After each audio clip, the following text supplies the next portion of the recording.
Hello everyone, I hope you're having a wonderful day. Today we're diving into one of the most emotional and shocking chapters of this story. Just as the CEO finally survives the accident and is rushed to a top city hospital, his powerful mother blames everything on Tieu Lac and orders her to disappear from his life forever. But when the CEO finally opens his eyes after fighting for his life, who is the very first person he calls for? Will his mother's plan succeed, or will true love overcome every obstacle? Stay with us until the very end to discover this heartbreaking twist. And if you enjoy emotional family dramas filled with love, sacrifice, betrayal, and unexpected surprises, don't forget to subscribe and turn on notifications so you never miss our next episode. The news spread through the hospital faster than anyone expected. The patient's family has arrived.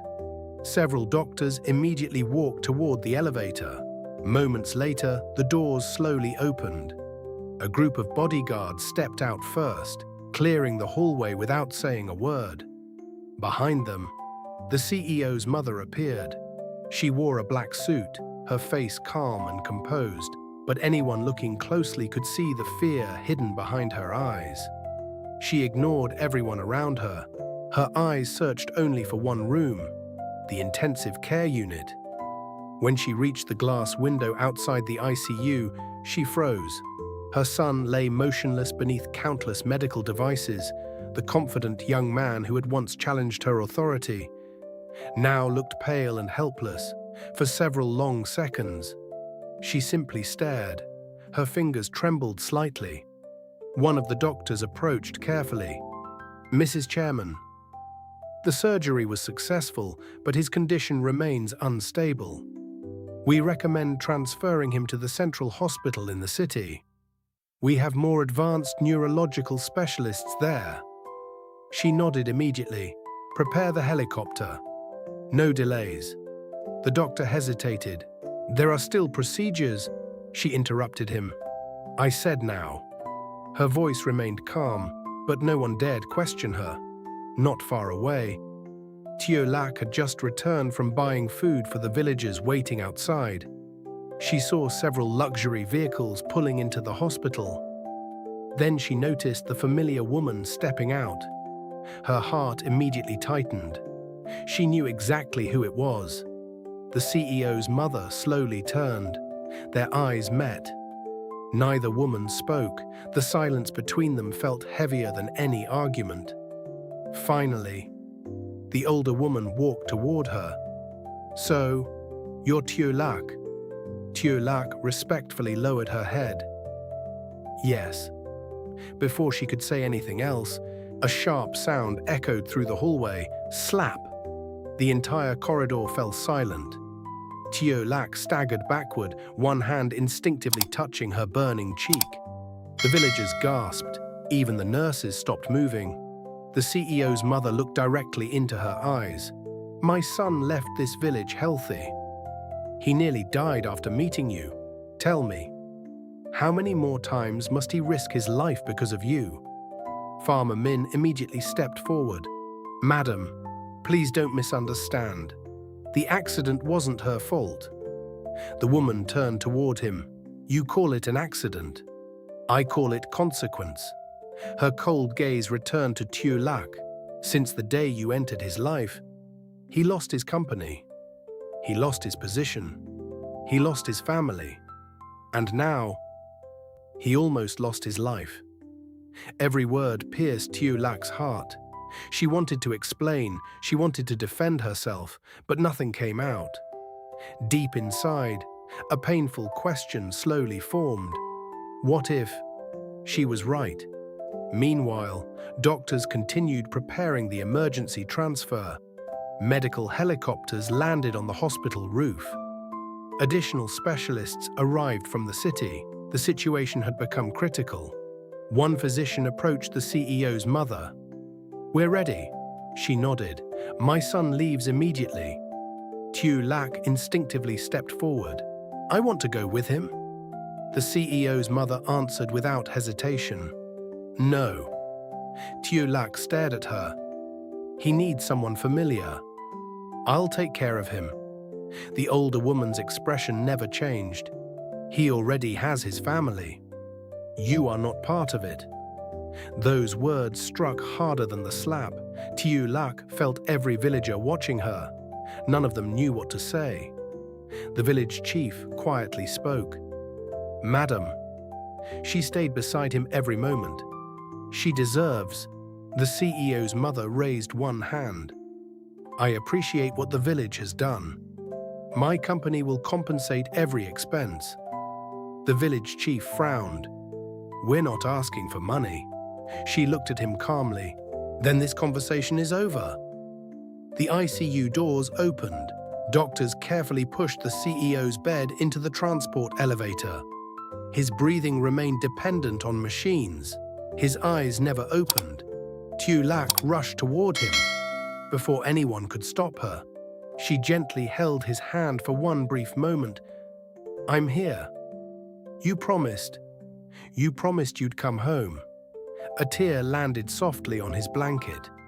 Then, one of the bodyguards gently separated her from the bed. The elevator doors slowly closed. She watched helplessly as they disappeared. It felt as though the distance between them had suddenly become impossible to cross.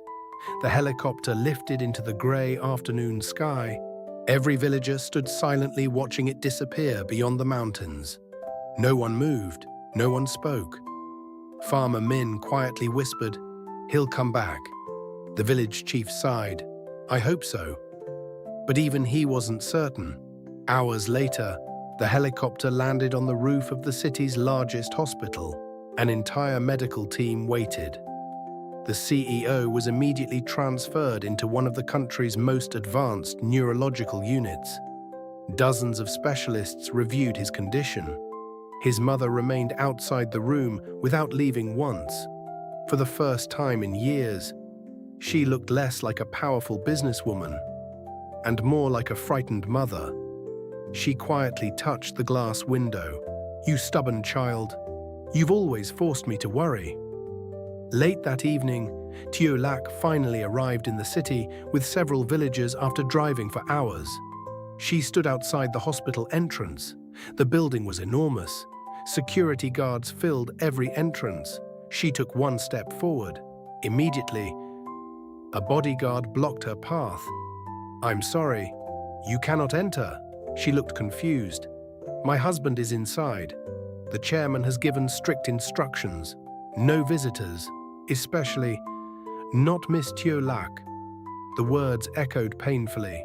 She stared toward the hospital windows. Somewhere inside, the man she loved was still unconscious. Yet she couldn't even stand beside him.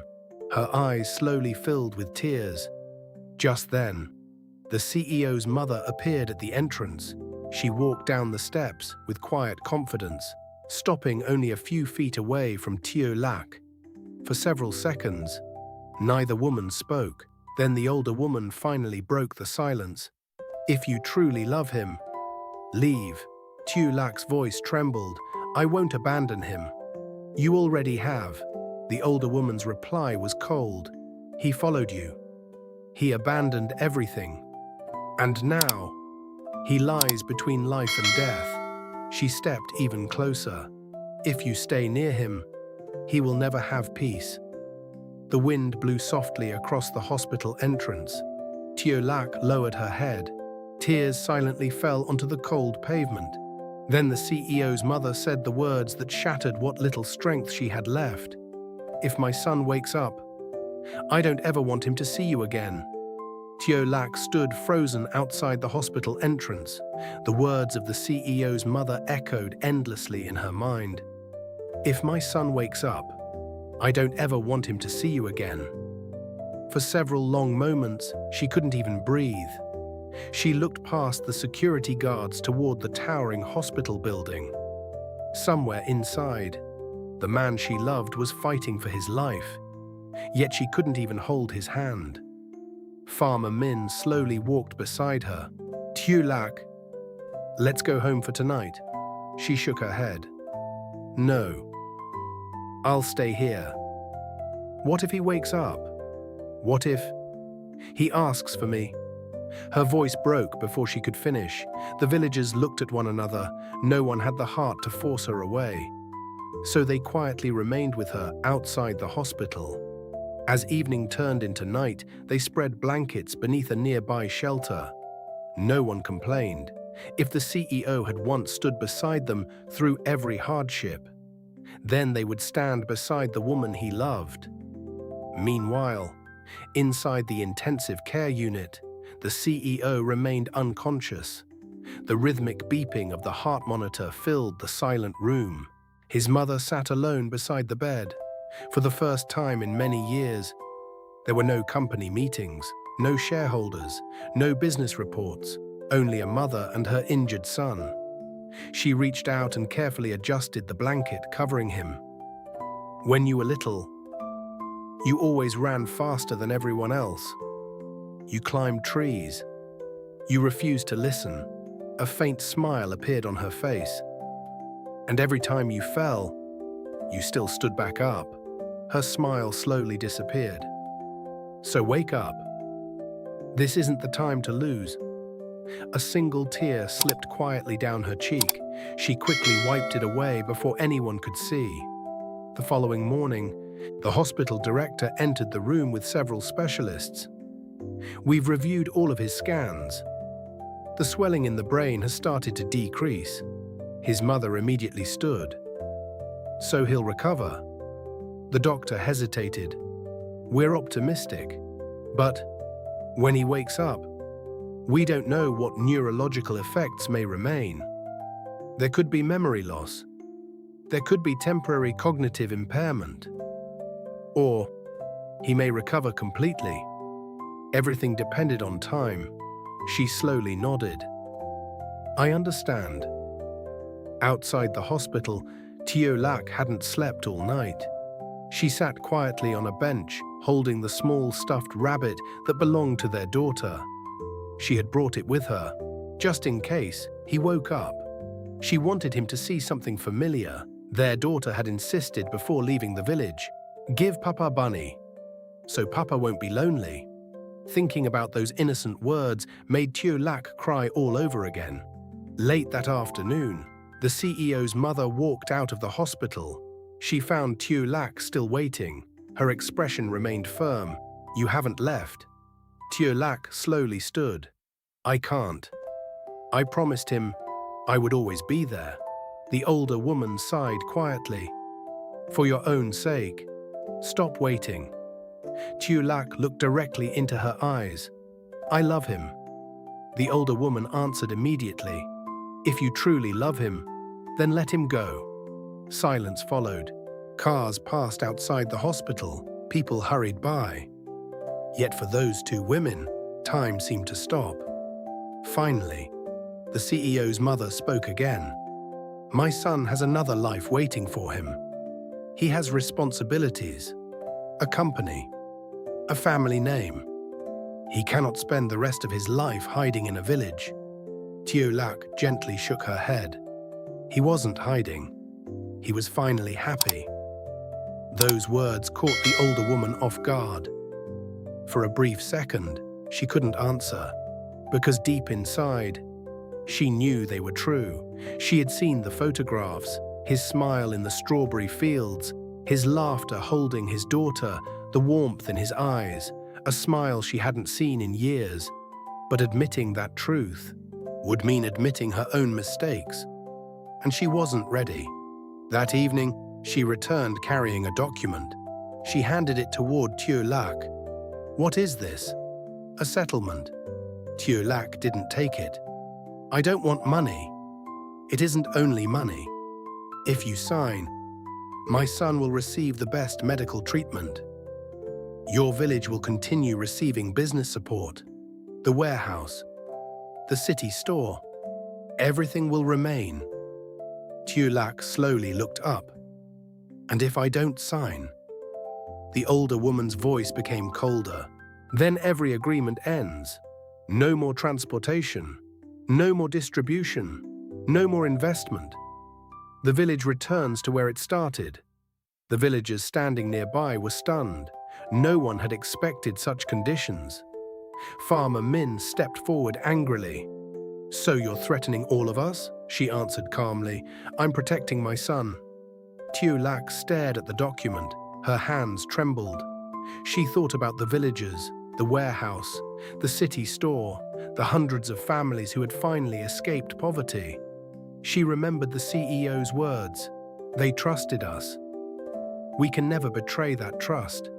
Tears slowly rolled down her face. Was she about to become the reason everyone lost everything? Without another word, she picked up the pen. The villagers immediately cried out, "Tieu Lac, don't!"